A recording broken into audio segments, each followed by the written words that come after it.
जो विधाता ने लिख दिया उसमें ना राई घटेगा और ना तिल बराबर बढ़ेगा।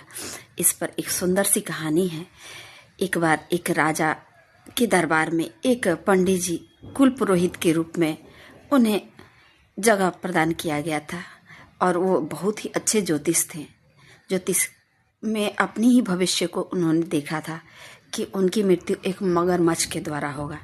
तो अपनी सारी जर जमीन बेच करके रेगिस्तान में जाकर के राजस्थान के इलाके में बस गए थे कि यहाँ तो पानी ना रहेगी ना मगरमच्छ मुझे मारेगा।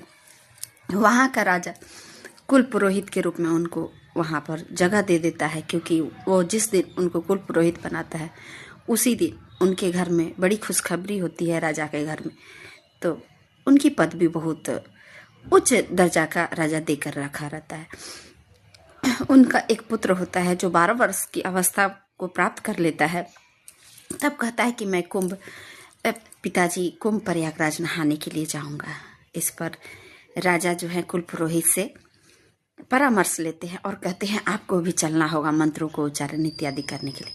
कुल पुरोहित कहते हैं कि मैं तो अपना सारा जमीन इत्यादि बेच करके यहाँ पर आया हूँ, लेकिन आप मुझे मत ले जाइए क्योंकि मेरी मृत्यु तय है मगरमच्छ के द्वारा।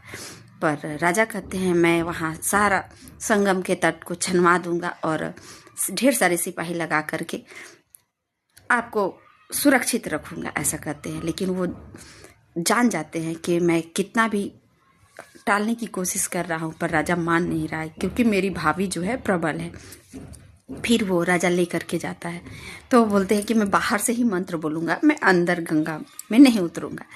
तब वहाँ राजा बोलते हैं कि नहीं, हम लोग तो गर्दन भर ही पानी के अंदर है, आप यहाँ आकर मंत्रों को बोलिए। अब वहाँ कुल पुरोहित जी समझ जाते हैं कि अब मेरी मृत्यु तय है। जैसे ही उस पानी में जाते हैं तत्क्षण वहाँ एक मगरमच्छ प्रकट हो जाता है और उन्हें मारकर खा जाता है।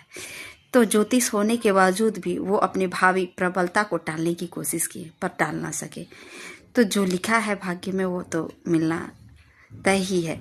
जय श्री कृष्णा, राधे राधे। आपको कैसी लगी ये कहानी कमेंट बॉक्स में जरूर से बताएं।